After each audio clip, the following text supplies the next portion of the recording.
राम जय जय राम, श्री राम जय राम, जय जय राम। तो देखिए प्रभु श्री राम जी जो है ना अपने अनुज भैया जी को समझा रहे हैं कि कबहू प्रबल वह मारुत जैत मेघ बिलाय और जिम कपूत के उपजे कुल सधर्म नसाय। तो प्रभु जी ने अपने अनुज जी को समझाया कि देखो भैया, और भोलेनाथ मैया पार्वती को समझाते हैं कि देखो उमा कि तुलसीदास जी दोहे में लिखा है कबहू प्रबल वह मारुत, मारुत कहते हैं हवा को, और जैते मेघ बिलाए और जिम कपूत के उपजे कुल सरदम। तो क्या कहते हैं भोलेनाथ मैया को समझाते हैं उमा को, देखो उमा कभी कभी वायु जो है ना यानी हवा बड़े जोर से चलने लगती है जिससे बादल जहाँ तहाँ गायब हो जाते हैं, और जैसे कुपुत्र के उत्पन्न होने से कुल के सब उत्तर धर्म श्रेष्ठ आचरण जो है ना नष्ट हो जाते हैं। एक होता है पूत और एक होता है कपूत।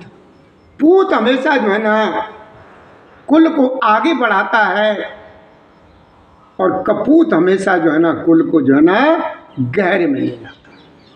कबहू दिवस में निवृतम कबहू का प्रगट पतंग और बिनसय उपजय ज्ञान जिम पाय कुसंग सुसंग।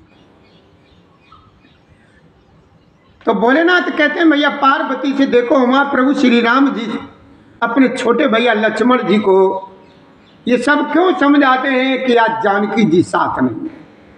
कभी बादलों के कारण दिन में घोर अंधकार छा जाता है और कभी सूर्य प्रकट हो जाते हैं, जैसे कुसंग पाकर के ज्ञान नष्ट हो जाता है और सत्संग पाकर के ज्ञान उत्पन्न हो जाता है। कि वर्षा विगत शरद ऋतु आई, विगत माने निकल गई, व्यतीत हो गई। शरद ऋतु आई लक्ष्मण देखो परम सुहाई और फूले कांस सकल में छाई और जन वर्षा कृत प्रकट बढ़ाई। कि देखो भैया लक्ष्मण वर्षा विगत, और भोलेनाथ मैया पार्वती को समझाते हैं कि देखो मां प्रभु श्री राम जी ने भैया को समझाया अपने को अनुज को, कहते हैं कि हे लक्ष्मण देखो वर्षा बीत गई है, परम सुंदर शरद ऋतु आ गई है, फूले हुए कांच से सारी पृथ्वी जो है ना छा गई है। मानो वर्षा ऋतु ने कांच रूपी सफेद बालों के रूप में अपना बुढ़ापा प्रकट किया। जिस तरीके से वर्षा ऋतु निकल जाने के बाद आजकल भी हमें और आपको देखने को मिलता है कि कांच ऐसे फूल जाते हैं, तो हमारे प्रभु श्री राम जी ने कांच फूलों योग के बताया है कि लक्ष्मण देखो ऐसा लग रहा है जैसे वर्षा ऋतु चली गई है और उसके ऊपर बुढ़ापा आ गया है, कि बुढ़ापे पे जैसे बाल सफ़ेद हो जाते हैं उस तरीके से वर्षा जो है ना बूढ़ी हो गई है और उसके जो है ना बाल सफ़ेद हो रहे हैं कांचों की। ऐसे प्रकट किया कि उदत अगस्त पंथ जल सोसा और जिम लोभ सोसय संतोषा, शरता सर निर्मल जल सोहा और संत हृदय जस गत मद।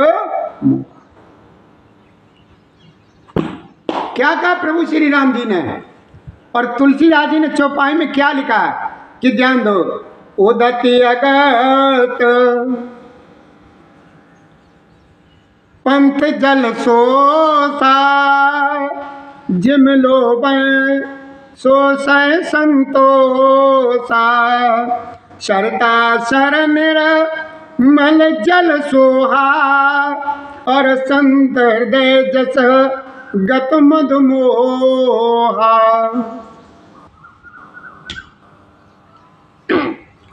क्या कहते हैं भोलेनाथ मैया पार्वती को समझाते हैं, कहते हैं कि देखो उमा, अगस्त के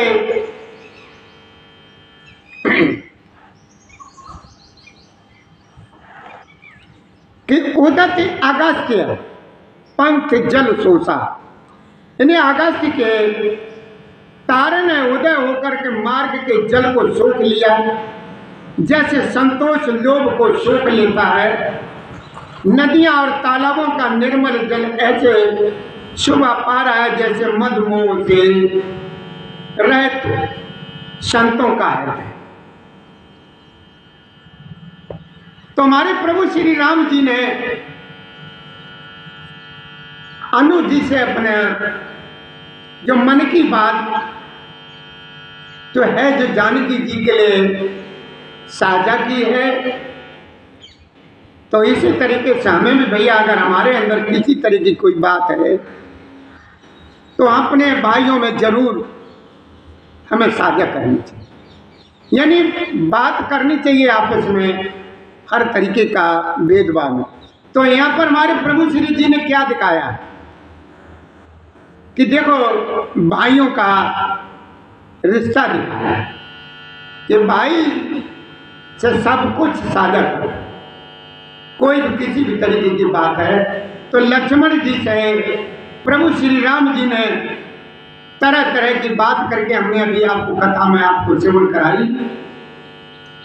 हमें भरोसा है, अंदाजा है कि आप सब लोगों को ये प्रभु श्री राम जी की जो कई बातें लक्ष्मण जी से बहुत पसंद आई होंगी। और ये किष्किंधा कांड चल रहा है, यानी रामचरितमानस पुराण में चतुर्थ सोपान कि एक भैया जी का प्रश्न है, बड़े ध्यान से श्रवण करिए कि पूजा में अगरबत्ती जलाएं या नहीं। पूजा करते समय हम अपने प्रभु श्री जी को या अपने इष्ट को अच्छे वातावरण में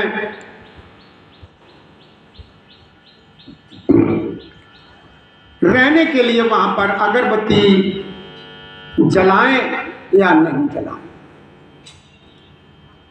तो देखिए भैया, ऐसा है, अगरबत्ती जलाने का हमारे शास्त्रों में कहीं विधान नहीं है।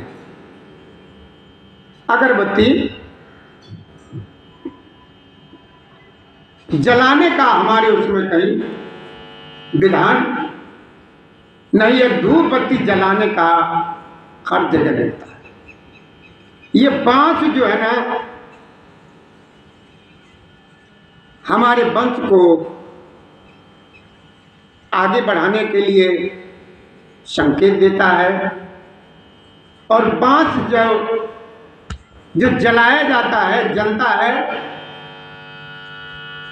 तो इसमें इतनी जहरीली जहरीली गैस निकलती है जो हमारे स्वास्थ्य के लिए बहुत ही हानिकारक होती है।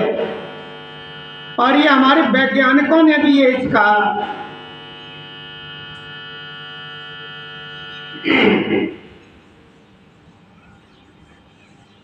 शोध किया है। तो इन्होंने भी यही निकाला है, इस बांस की जो गैस है वो स्वास्थ्य के लिए बहुत ही हानिकारक है। तो बांस की ही छीलन से या उसकी लकड़ी से ही अगरबत्ती तैयार की जाती है। और तो भैया, अगरबत्ती जलाने का हमारे कहीं उसमें तो हमने कहीं विधान नहीं देखा है। अगर कहीं आपको मिल जाए तो हम कह नहीं सकते हैं, लेकिन हमने तो आज तक कहीं पर भी ये नहीं देखा है कि पूजा में अगरबत्ती जलाएं। पूजा में हर जगह यही मिलता है कि धूप बत्ती जलाने का तो विधान है। इसीलिए जो है ना, अगरबत्ती नहीं जलानी चाहिए पूजा में। पूजा में अगरबत्ती का विधान बिल्कुल भी नहीं है। क्योंकि बांस के जलने से हमारे स्वास्थ्य के लिए बहुत ही हानिकारक जहरीली गैस निकलती है। और ये हमारे वैज्ञानिकों ने या वैज्ञानिकों का शोध किया हुआ है कि हमारे वंश को बढ़ाने के लिए कार्य करती है और प्रत्येक वंश को आगे बढ़ाने का माना है। ये वंश को बढ़ाने का प्रतीक माना जाता है। इसलिए भैया जो है अगरबत्ती को नहीं जलाते हैं पूजा में, धूप बत्ती जलाने का विधान है। आगे लोग कहते हैं, एक भैया सज्जन है वो हमसे पूछ रहे हैं कि महाराज जी हमें ये बताने का ये कष्ट करें कि हमारे ये संत लोग हैं और ये बाबा लोग जो हैं ऑरेंज कलर के ही यानी लाल रंग के ये वस्त्र क्यों पहनते हैं? लाल रंग के वस्त्र यानी केरुआ रंग के वस्त्र ये क्यों धारण करते हैं? इसका कारण क्या है? तो भैया देखो ध्यान दीजिए, ये हमारे संत लोग जो है ना ऑरेंज कलर के या लाल रंग के वस्त्र इस वजह से धारण करते हैं कि लाल रंग या नारंगी रंग सूर्य के किरणों से है। किससे है? सूर्य की किरणों से है। और ये सूर्य का रंग अग्नि का रूप है।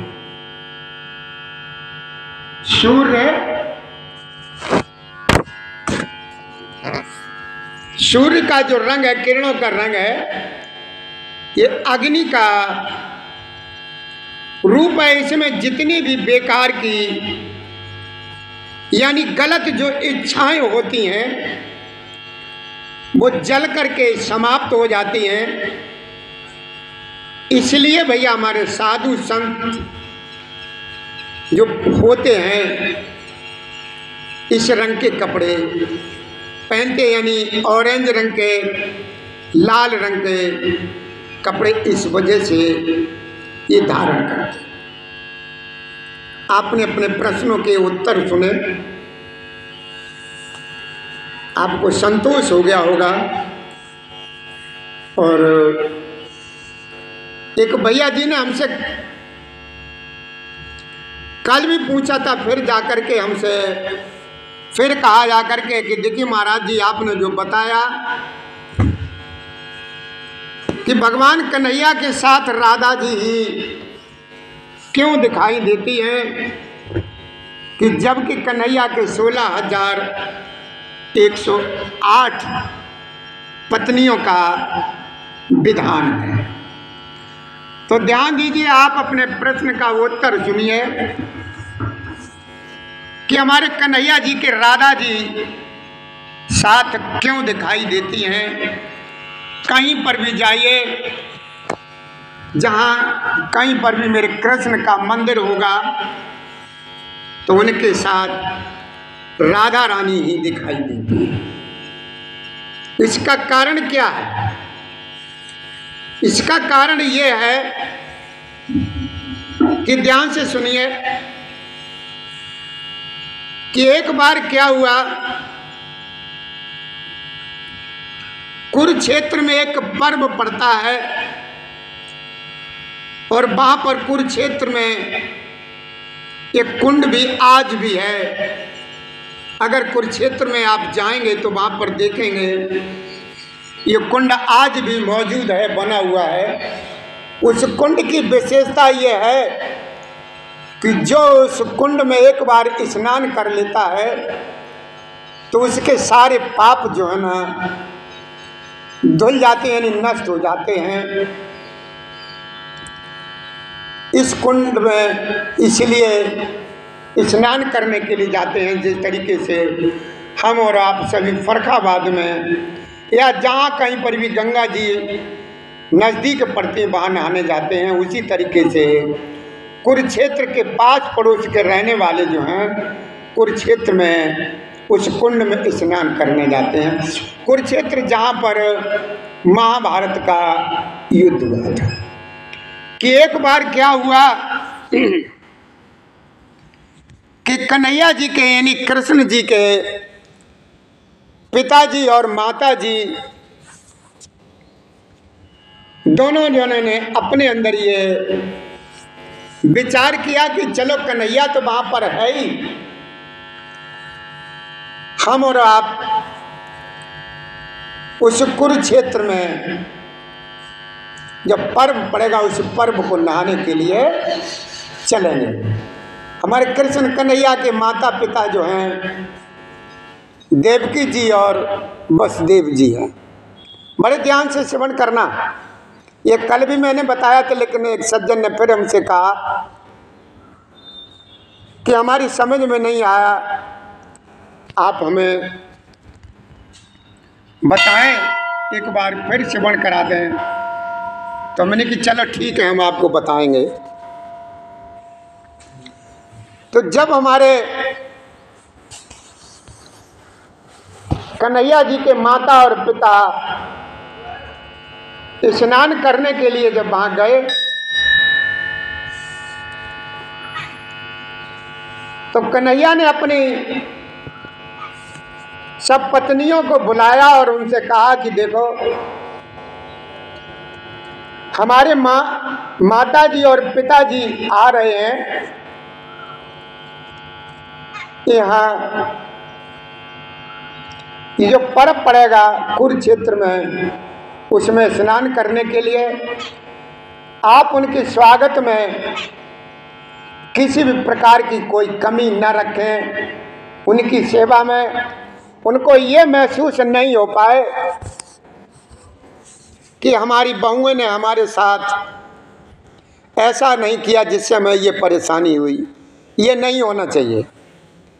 तो सभी लोगों ने कहा कि चलो ठीक। और कुछ समय के बाद वो समय आ गया, वो पर्व पड़ा। तो देवकी जी और वसुदेव जी दोनों जने वहाँ कन्हैया के पास पहुँच गए। कन्हैया जी उस समय कुरुक्षेत्र में ही थे।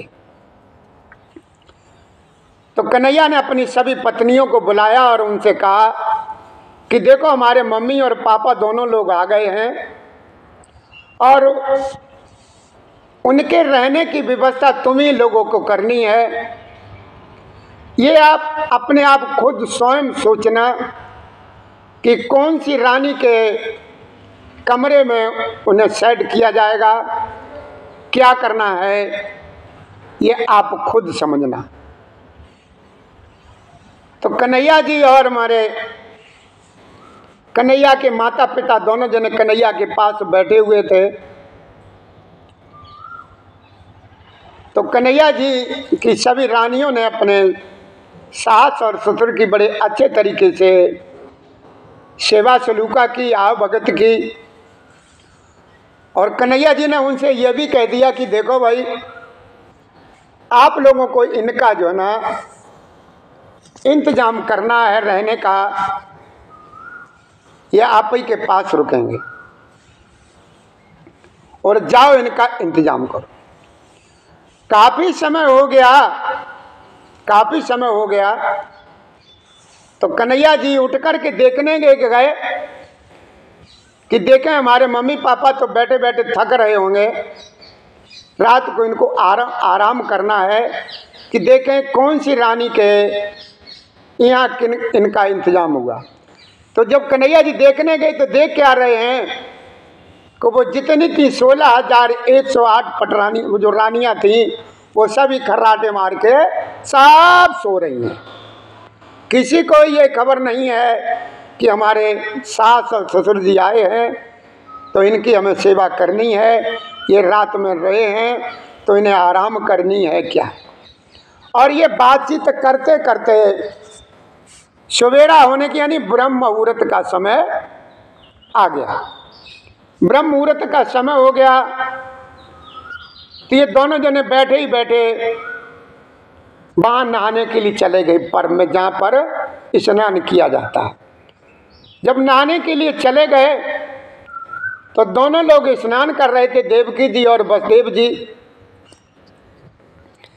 स्नान कर रहे थे। राधा जी ने देख लिया तो उस समय राधा जी आई और राधा जी ने कन्हैया के पिताजी को खूब अच्छी तरीके से नहलाया धुलाया और उनका हर तरीके से जो स्नान कराते समय स्नान कराया और उनके कपड़े लेते धोए और उनको वस्त्राभूषण किया।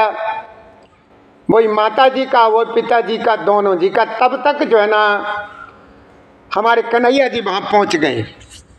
कन्हैया ने देखा कि अरे राधा तुम और ये सब कहाँ हैं?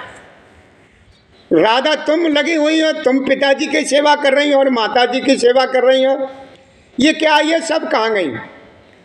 तो राधा जी ने कहा कन्हैया कोई बात नहीं, हमने तुमसे पहले भी कहा था कि कन्हैया जिस दिन तुम्हारे सामने ऐसी कोई बात आएगी उस दिन तुम्हारी हम हर तरीके से मदद करेंगे और तुम्हारा साथ देंगे, तुम्हारा साथ देंगे। तो उस समय वहाँ पर कन्हैया ने भी कहा कि जाओ राधा, तुमने मेरी माता जी को और पिताजी की इस तरीके से जो सेवा की है, इसके बदले मैं तुम्हें ये वर देता हूँ कि जहाँ कहीं पर भी हमारा मंदिर बनेंगे तो वहाँ पर जो है ना तुमको ही मेरे साथ दिखाया जाएगा, तुमको ही जो है ना मेरे साथ दिखाया जाएगा, ना कि इन किसी रानी को। तो भैया आज भी वही है कि आप जहाँ कहीं पर भी जाइए, अगर भगवान कृष्ण का मंदिर है तो वहाँ पर राधा जी ही कृष्ण के साथ दिखाई देती हैं, ना कि उनकी पटरानियाँ कोई भी दिखाई देती। क्या उनकी रानियों में कोई ऐसी रानी नहीं थी जो कृष्ण जी को ज़्यादा चाहती थी? सब एक से एक बढ़ के थे। रुक्मिणी थी, सत्यभामा थी, जामवंती थी, पता नहीं जाने कितनी कितनी कौन कौन सी रानियाँ उसमें मौजूद थीं, लेकिन वहाँ पर राधा जी ही दिखाई दी। और राधा जी ने उनके पिताजी और माताजी का हर तरीके से आदर सत्कार सेवा सलूका की। तो इसी वजह से भैया राधा जी भगवान कन्हैया के साथ दिखाई देते हैं। तो भैया आपने उसका ये जवाब सुना, हमें विश्वास है आपको ये जवाब पसंद आएगा और यही सत्य है। आगे अब हम चलते हैं, प्रभु श्री राम जी की कथा जहाँ पर चल रही थी वहीं पर वापस चलते हैं। तो आगे क्या लिखा है बाबा ने, वहीं चलते हैं। प्रभु श्री राम जी और लक्ष्मण जी के साथ जो बातचीत चल रही है, तो लक्ष्मण जी से भैया प्रभु श्री राम जी कह रहे हैं कि देखो भैया कि बिन गन निर्मल सोय आकाशा, हर जनेम पर हर सब आशा, कौ कौ ब्रस्त सारदी थोरी, और कौ एक पाव भगत जिम मोरी। तुम्हारे प्रभु श्री राम जी ने जानकी के बारे में लक्ष्मण जी से बहुत कुछ कहा, बहुत समझाया और उनसे कहा कि देखो भैया लक्ष्मण,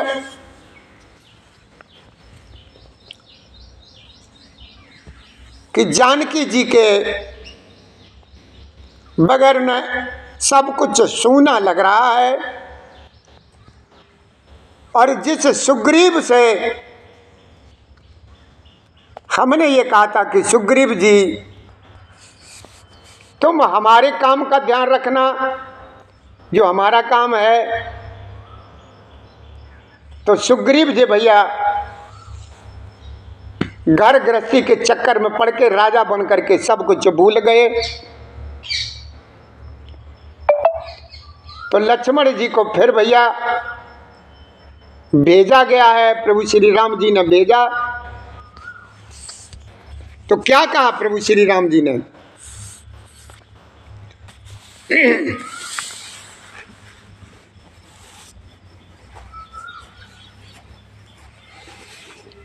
तो राम जी ने लक्ष्मण जी को भेजा है। आगे कहते हैं जैसे कि भूमि जीव संकुल रह गए शरद ऋतु पाए और सदगुर मिले जाए जिम संशय ब्रह्म समुदाय। वर्षा ऋतु के कारण पृथ्वी पर जो जीव भर गए थे वे शरद ऋतु को पाकर के वैसे ही नष्ट हो गए जैसे सदगुरु के मिल जाने पर संदेह और ब्रह्म के समूह नष्ट हो जाते।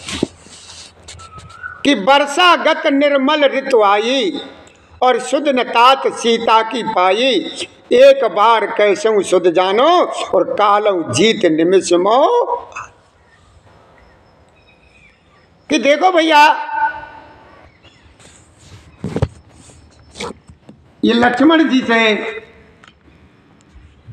प्रभु श्री राम जी कहते हैं कि देखो भैया वर्षा ऋतु भी चली गई। कि वर्षागत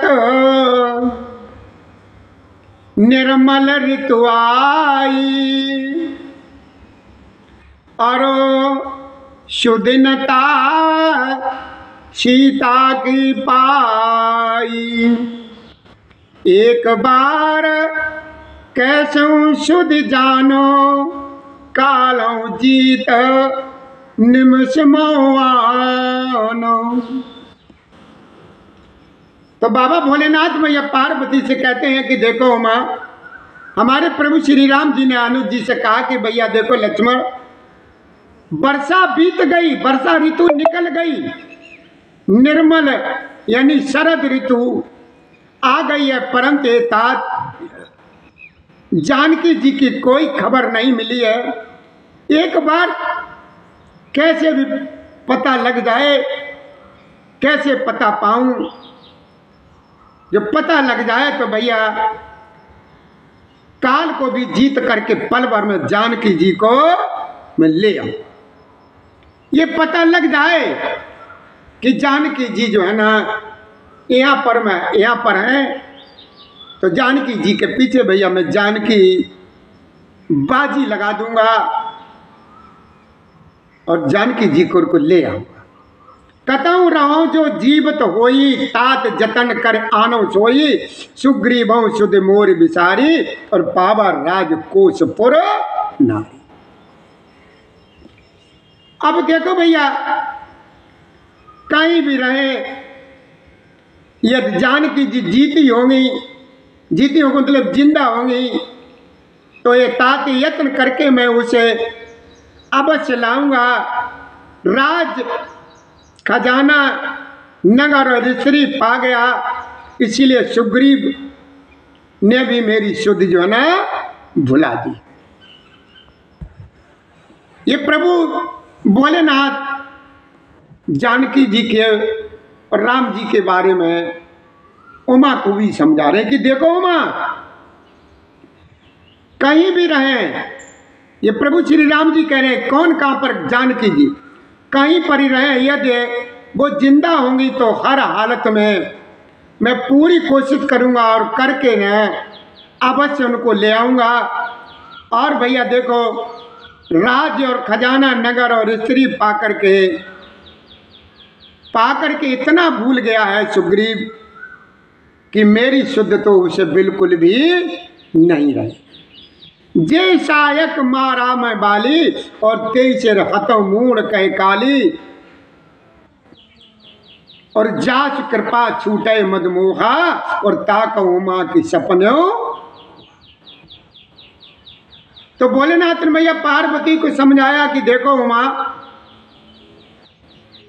प्रभु जी क्या कह रहे हैं कि जय सहायक मारा मैं बाली। सहायक माने बाण। जिस बाण से मैंने बाली को मारा था उसी बाण से कल उस बेवकूफ यानी मूढ़ को भी मारूंगा। भोलेनाथ कहते हैं कि उमा जिनकी कृपा से मद और मोह छूट जाते हैं उनको कहीं सपने में भी क्रोध हो सकता है, तो लीला मात्र है। ये प्रभु श्री राम जी अपने मुख से कह रहे हैं, ये सब जो कुछ हम कर रहे हैं ये लीला है। लीला का मतलब ये झूठा कि जाना ये चरित्र मुन ज्ञानी और जिन रघुवीर चरण रतमानी, लक्ष्मण क्रोध बंत प्रभु जाना और धनुष चढ़ाए गए कर बाना।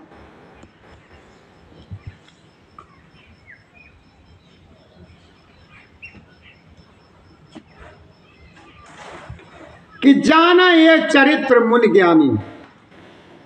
तो भोलेनाथ ने मैया पार्वती के लिए ये कथा श्रवण कराई है और एक एक शब्द भोलेनाथ मां पार्वती को श्रवण कराते चलते हैं। और क्या कहते हैं कि देखो मां कि जाना है चरित्र मुनि ज्ञानी। कि प्रभु जी क्या कहते हैं कि ज्ञानी मुनि जिन्होंने श्री रघुनाथ जी के चरणों में प्रीति मान ली है, यानी प्रीति जोड़ ली है, वे इस चरित्र को जानते हैं। लक्ष्मण जी ने जब ये जाना कि इस समय हमारे प्रभु श्री जी है ना क्रोध में हैं, तब उन्होंने धनुष चढ़ा करके बाण हाथ में ले लिया है और सुग्रीव जी के पास चल दिए। लाला जय श्री राधे, जय श्री राधे, जय श्री राधे, जय श्री राधे, जय श्री राधे, जय श्री राधे, श्री राधे, श्री राधे, श्री राधे, श्री राधे, श्री राधे, श्री। आगे क्या हुआ? दोहे में बाबा ने कहा है कि तब अनुजय समुझावा, कि तब अनुजय समुझावा, रघुपति करुणा सीब, रामा रघुपति करुणा सीब, भय दिखाई ले आवो तात सखा सुग्रीव। क्या कहा? हमारे प्रभु श्री राम जी ने कहा, दया की सीमा रघुकुल नाथ जी ने छोटे भाई लक्ष्मण जी को समझाया कि हे भैया तुम जाओ सुग्रीव को ले आओ, केवल सिर्फ उसको भय दिखानी है, करना कुछ नहीं है, सिर्फ उसको डराना है, ना कि उसे मारना पीटना है। भय दिखा करके तुम उसको मेरे पास तक यहां तक ले आओ। तो भैया अनुज जी जो है ना चल दिए हैं, हाथ में धनुष बांध लिए और चल दिए कहाँ? सुग्रीव को लाने के लिए। कि यहाँ पवन सुत हृदय विचारा, राम काज सुग्रीव विचारा, निकट जाय चरण शरणावा, और चारों विदते कहे समझावा।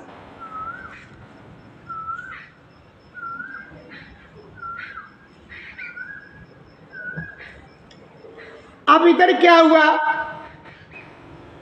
बाबा ने चौपाई में लिखा है कि यहाँ पवन सुत हृदय विचारा, कि राम काज सुग्रीव विसारा। विसारा मतलब भूल गया, काज माने काम। ये सुग्रीव प्रभु श्री राम जी का काम भूल गया। निकट जाय चरण शरणावा, और चार विदते कहे समझा। यहाँ किष्किंधा नगरी में ये भोलेनाथ मैया पार्वती को समझाते हैं कि देखो मां,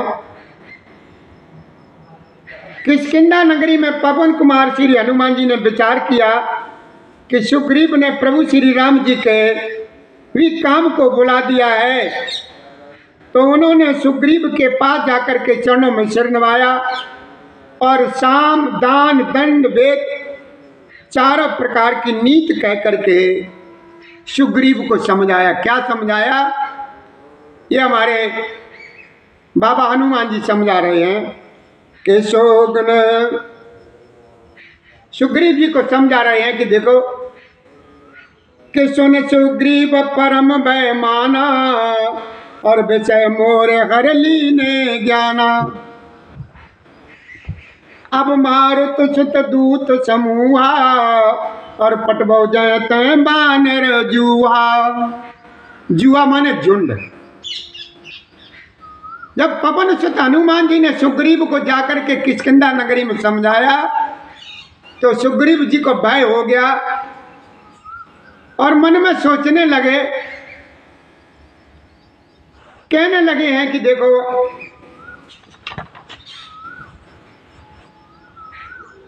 कि विषयों ने मेरे ज्ञान को हर लिया। अब हे पवन सुत, जहां तहां हर जगह बानरों के जूथ रहते हैं, वहां दूतों के समूह को भेजो। कयो पाकमो आवन जोई और मोरे करता कर बद होई। तब हनुमंत बुलाए दूता और सब कर कर सन्मान बहुता।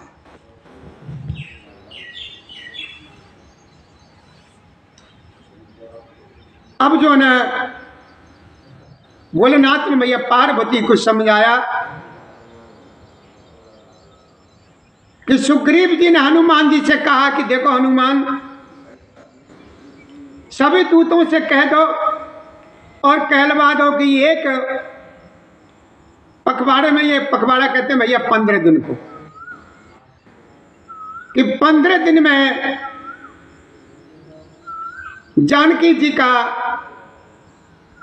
पता लगा करके जो नहीं आएगा वो मेरे हाथों से मारा जाएगा। सभी लोग जाओ, जानकी जी का पता लगाओ और जो 15 दिन में जो पता लगा करके नहीं आएगा उसका जो है ना मेरे हाथों से वध हो, यानी मरना होगा, मैं मार दूंगा अपने हाथों से, उसका वध कर दूंगा।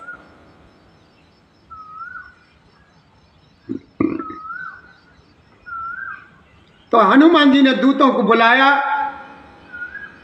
और सबका बहुत प्रकार से सम्मान किया और समझा दिया।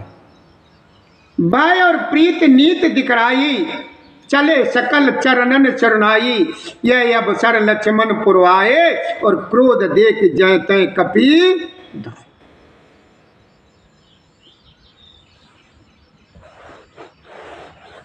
कि भय और प्रीत नीत दिखराई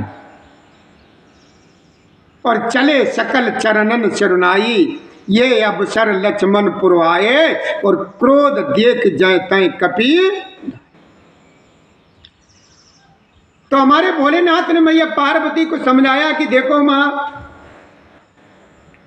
अब जो है ना सबको भय और प्रीत और नीत दिखलाई। सब बंदर चरणों में सिर नवा करके चले और इसी समय लक्ष्मण जी नगर में आए। उनका क्रोध देख करके बंदर जो है ना जहां तहां घड़ी हमारी कहाँ है? अच्छा 8 बजन वाले ही हैं।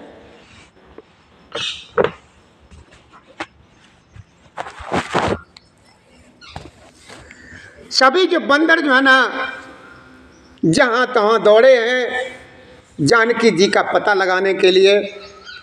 धनुष चढ़ाए कहा तब जार करो पुरछार। व्याकुल नगर देख तब आयो बाल कुमार।